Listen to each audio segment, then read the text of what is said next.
ये कोई अंदर की जानकारी अरविंद केजरीवाल के हाथ लगी है, कुछ लीक हुआ है जिससे वो ये बता पा रहे हैं कि अगले 2 महीने में क्या होने वाला है, या फिर वाकई वो कंफ्यूजन फैला रहे हैं? देखिए, जिस व्यक्ति को 10 साल में जिसने ऐसा स्वरूप बदला है कि झाड़ू से दारू तक, स्वराज से शराब तक, अन्ना से लालू तक आ गए और रामलीला में उसके बदलते हुए स्वरूप को देखा है हमने, तो आगे क्या होने वाला है वो अपना स्वरूप बता दे लोगों को पहले।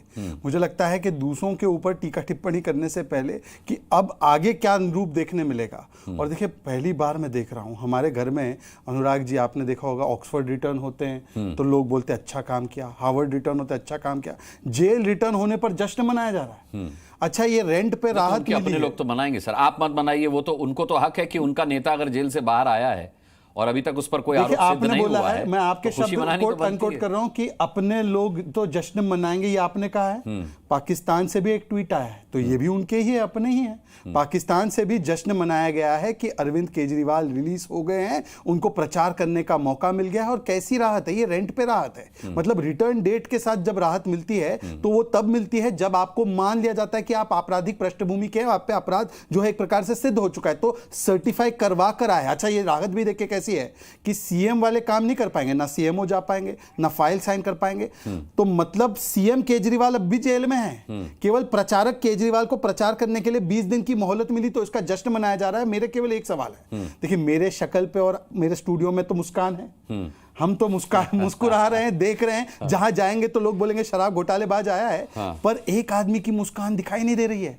कल से लेकर आज तक मैं खोज रहा था कि राहुल जी का एक ट्वीट आ जाए, तब याद आया कि 3-4 महीने पहले तो राहुल गांधी ने खुद इनको शराब घोटालेबाज बोला था तेलंगाना में। और कल हो सकता है मंच पर अखिलेश यादव के साथ नजर आ जाए, फिर आप क्या कहेंगे? वो कल आने तो दीजिए, और कल जब आएंगे तब उनसे जरूर पूछ लीजिएगा कि ये बयान आपने दिया था या नहीं दिया था। ये है राहुल गांधी की पार्टी का बयान। अच्छा, आप मामला है, ये शिक्षा का मामला नहीं है।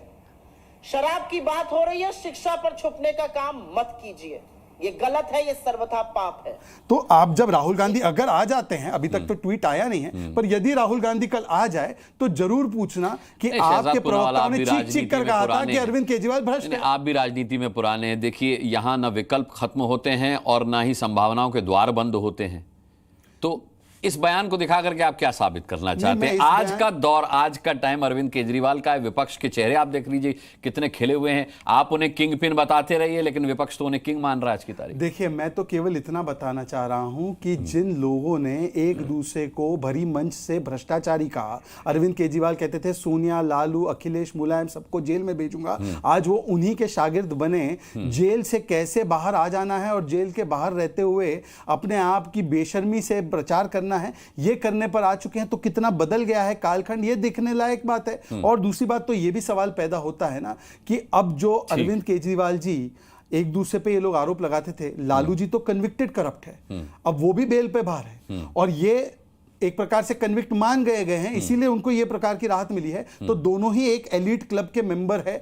अरविंद केजरीवाल को मुबारक हो कि वो जेल रिटर्न एलीट क्लब में आ चुके हैं। चलिए, संगीत रागी जी, राजनीतिक विश्लेषक के तौर पर आपका क्या मानना है? कल तक अरविंद केजरीवाल कुछ कहते थे तो भारतीय जनता पार्टी के प्रवक्ता उसका जवाब देते थे, लेकिन अगर आज अरविंद केजरीवाल कुछ बोल रहे हैं तो देश के गृह मंत्री को अलग से आकर के ये कहना पड़ रहा है, ये सफाई देनी पड़ रही है कि ये कंफ्यूजन फैला रहे हैं और जनता इनकी बातों में ना आए। यानी कि केजरीवाल कहीं ना कहीं बीजेपी को ट्रैप करने में कामयाब हो रहे हैं। नहीं, मुझे लगता है अच्छा किया अमित शाह जी ने बोल दिया, क्योंकि बहुत दिनों से चंडू खाने की गॉसिप जो है वो चल रही थी। कभी कहा जाता है प्रधानमंत्री और योगी जी में नहीं बनता है, कभी कहा जाता था योगी जी और अमित शाह जी में नहीं बनता है। अब वैसे ही जैसे जब संजय सिंह बाहर निकल करके आए थे तो लोग कहना शुरू किया था कि देखिए कुछ न कोई बात है, या कहने के लिए भी कहा जाता है कि भाई मनीष सिसोदिया को तो जेल में सड़ने के लिए अरविंद केजरीवाल छोड़ दिए और अपने बाहर निकल करके आ गए। जो काम अभिषेक मनु सिंघवी करवाए कोर्ट से, वो काम मनीष सिसोदिया के लिए क्यों नहीं? वही चीजें बाकियों के लिए कोई नहीं। तो ये सब चीजें जो है राजनीतिक गॉसिप के हिस्से हैं। ये बहुत बड़ा, इसका कोई महत्व, राजनीतिक महत्व है नहीं। तो फिर अमित शाह साहब को आना क्यों पड़ा सामने जब कोई राजनीतिक महत्व नहीं है उस बयान का? तो देखिए, 2 बातें उन्होंने कही। एक, उन्होंने कहा कि भाई ये अमित शाह के लिए मैंडेट आप दे रहे हो, तो अमित शाह आकर के खुल करके बोलना पड़ा। और अमित शाह जी ने कोई आज ही नहीं बोला है, इससे पहले भी अमित शाह जी ने कहा था कि 2029 तक प्रधानमंत्री नरेंद्र मोदी ही रहेंगे।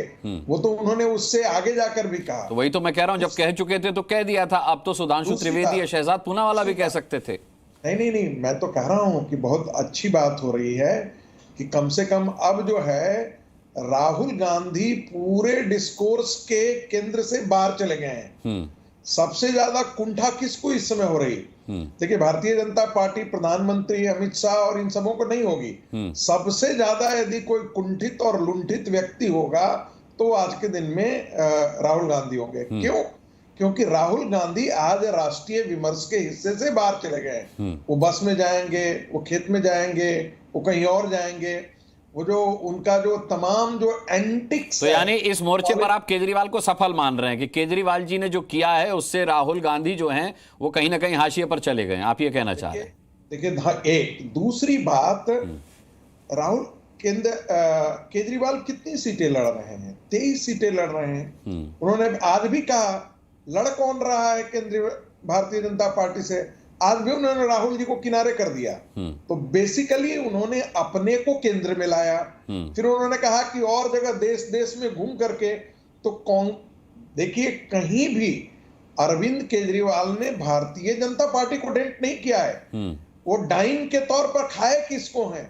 वो डाइन के तौर पर खाए हैं उन्हीं को, क्योंकि उन्हीं ने पाल पोस करके बड़ा किया था और उन्हीं को खाए हैं। कांग्रेस की मजबूरी देखिए कि कांग्रेस एक राष्ट्रीय पार्टी होकर के आज उसकी दुर्दशा क्षेत्रीय पार्टी से, इसी को राम ने रावण के लिए कहा था, रावण इसी का नाम दुर्दशा है। ठीक है, दुर्दशा इसलिए क्योंकि एक क्षेत्रीय पार्टी उन्हीं शर्तों पर काम कर रही है जो एक क्षेत्रीय पार्टी। अब सर, क्षेत्रीय पार्टी कब तक क्षेत्रीय रहेगी रागी जी? कभी बीजेपी भी क्षेत्रीय पार्टी थी, फिर वो राष्ट्रीय पार्टी बनी, तो अरविंद केजरीवाल की पार्टी भी। मुस्कान जी बहुत अच्छा बोला है आपने। 10 सेकंड। कांग्रेस पार्टी जब भी तीसरे पायदान पे आती है, भारतवर्ष का एक एग्जाम्पल नहीं देखेंगे जहां पर वो दूसरी पार्टी बनकर के आ गई हो या पहली पार्टी बनकर के आई हो। तीसरे के बाद वो रसातल की तरफ चली गई है।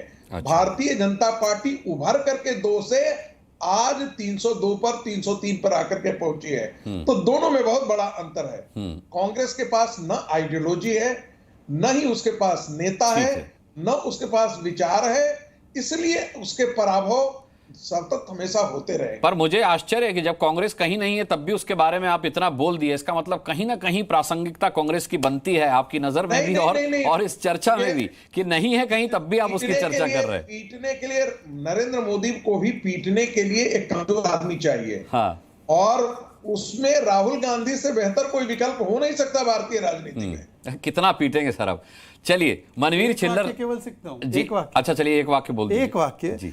ये जब कह रहे कि मोदी जी अगले जो काल में अमित शाह जी को बनाएंगे, तो इन्होंने स्वीकार लिया ना कि मोदी ही आ रहे हैं। हाँ, ये तो कम से कम स्वीकार लिया ना। अच्छा, तो अब मोदी आ रहे हैं तो 5 साल ही रहेंगे, परंतु स्वीकारने के लिए धन्यवाद आपका, क्योंकि अन्यथा ये स्थिति निर्माण ही नहीं होती। हाँ। मतलब ये स्वीकार लिया गया केजरीवाल के द्वारा कि आएगा तो मोदी ही 400 लेकर। आपने ये डायलॉग बोलने के लिए एक वाक्य बोला।